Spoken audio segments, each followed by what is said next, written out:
विषय असा आहे की तो राजा शिकारीला गेला असताना त्याने बघितलं की एक वाघ चाललेला आहे.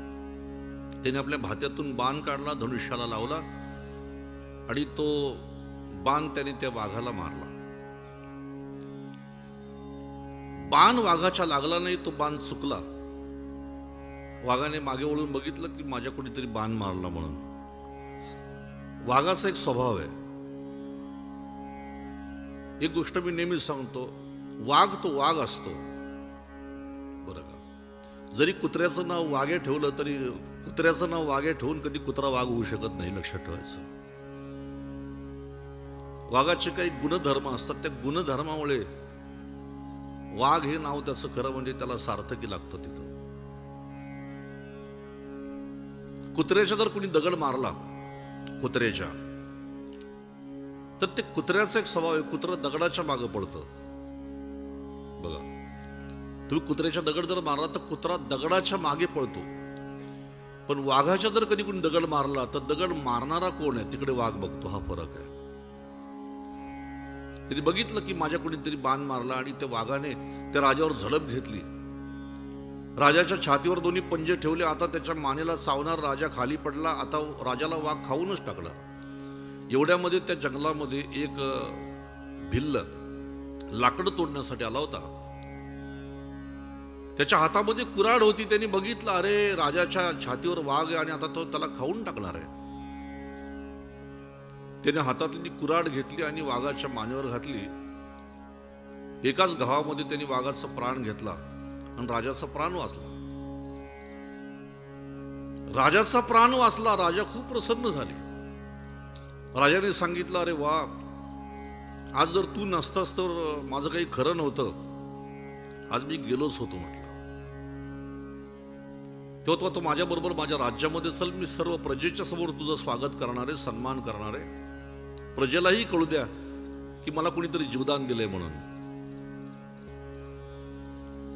महाराज त्याला राज्यामध्ये घेऊन गेले. सर्व प्रजेच्या समोर त्या भिल्लाचा राजाने सन्मान केला. आणि तुला काय पाहिजे ते सांग, तुझ्या मुखाने मी तुला ते देतो. त्यांनी सांगितलं, महाराज मला काही नको, तुम्ही माझ्यावरती प्रसन्न आहात ना, हे खूप झालं. जी शहाणी माणसं असतात ती मागत नसतात कधी कोणाकडे. राजाने सांगितलं, ठीक आहे, पण तू नाही म्हणतोस तरी तुला एक सांगतो, तू जिथे राहतोस ना, तू जिथे राहतोस अगदी तुझ्या घरापासून काही अंतरावर तिथे माझी 1000 चंदनाची झाडं आहेत. ती 1000 चंदनाच्या झाडांची बाग, ते रान मी तुला देतो. आजपासून ही चंदनाची बाग मी तुला देऊन टाकतो, जा. त्याच्या नावावर सगळे कागदपत्र बनवले. तो निघून गेला. सर्व प्रजेने सुद्धा त्याचा आभार मानलं. तो निघून गेल्यानंतर 5-10 वर्षानंतर एक दिवशी राजाला असं वाटलं की ज्यांनी माझा प्राण वाचवलाय, ज्याला आपण चंदनाची झाडं दिलेली 1000, आपण जाऊन बघू तो कसा आहे, त्याची किती सुधारणा झालेली, जाऊन बघू आपण. जेव्हा राजे जंगलामध्ये गेले, जाऊन बघितलं तर त्याची झोपडी तशीच आहे. ते तसंच, त्याचं कुडाचं घर, घरावरती ते छप्पर सगळं तसंच आहे. आणि मग तिथं राजाने त्याला विचारलं, काय रे कसा आहेस? तो म्हटला, मी बरा आहे. तुम्ही मला चंदनाची झाडं दिल्यापासून माझं खूप चांगलं चाललं म्हटलं. महाराज म्हटले, मी चंदनाची झाडं दिल्यापासून तुझं बरं चाललंय असं तू तोंडाने म्हणतो, पण दिसत नाही तुझ्या परिस्थितीवरून तुझं चांगलं चाललंय म्हणून. त्याने सांगितलं की पूर्वी माझी पत्नी लाकडं आणायला इथून जवळजवळ 5-10 किलोमीटर लांब जायची, पण तुम्ही चंदनाचं रान मला दिल्यामुळं माझ्या पत्नीला काय आता लांब जायची गरज नाही. ती तिथलंच एखादं झाड तोडते आणि ते झाड तोडलं का मग त्याची लाकडं चुलीमध्ये घालते. त्याच्यावरती आमचा चांगला स्वयंपाक होतो आणि त्याच्यापासून येणारा जो कोळसा आहे, तो कोळसा आम्ही 2 रुपये किलोनी बाजारात नेऊन विकतो. एवढं राजाने ऐकलं आणि कपाळाला हात लावला. मी जगामध्ये मूर्ख माणसं आहेत असं ऐकलं होतं, पण आज मला प्रत्यक्ष पाहायला मिळालं का तू नुसता मूर्ख नाही, महामूर्ख आहेस. अरे एक चंदनाचं झाड विकलं तर माणसाला लाखो रुपये मिळतात. एकाला चंदनाच्या झाडांची किंमत कळली, तो चंदनाच्या रानामध्ये पोलिसांच्या हातून मारला गेला, पण त्यांनी चंदनाचं रान नाही सोडलं. त्यांनी कशाला नाव घेऊ त्याचं? आता कथा करताना चुकीच्या माणसांची नाव घ्यायची नसतात. त्याला चंदनाच्या झाडांची किंमत कळली, मेला तो चंदनाच्या रानामध्ये, पण त्यांनी चंदनाचं रान नाही सोडलं. आणि मूर्खा, तुला 1000 चंदनाची झाडं दिली आणि तू जाळलीस म्हणतो.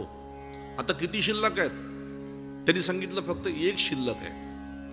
999 झाडं मी तोडली, आता एक झाड शिल्लक आहे. महाराजांनी त्याला सांगितलं, मग ठीक आहे, मी निघतो आता, पण महाराज एक माझ्यावरती उपकार करा, अजून मला 5-25 झाडं तरी द्या. मला त्यांची किंमत माहीत नव्हती, तुम्ही दिली झाडं, पण मला एवढं महत्व असतं हे माहीत नव्हतं.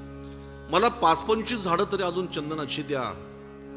राजाने सांगितलं, तुला आता 5 नाही मिळणार, 25 नाही मिळणार, 1 सुद्धा नाही मिळणार. 999 झाडांचा तू कोळसा केला, आता एका झाडाचे लाख रुपये मिळवायचे का कोळसा करायचा हे तू ठरव.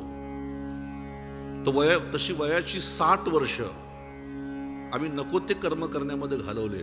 आता पुढे 1 वर्ष राहिले का 2 वर्ष राहिले, त्याचं सोनं करायचं का ती वाया घालवायची आपण ठरवायचं. म्हणून खटवांग राजा रघुकुळातला, त्यांनी विचारलं देवाला, माझं आयुष्य किती शिल्लक आहे? 48 मिनिटं, 1 प्रहर. त्यांनी 48 मिनिटांमध्ये स्वर्गाची प्राप्ती केली. त्याच खटवांगाचा पुत्र होऊन गेला दिलीप, आणि त्या दिलीप राजाचा पुत्र होता रघु.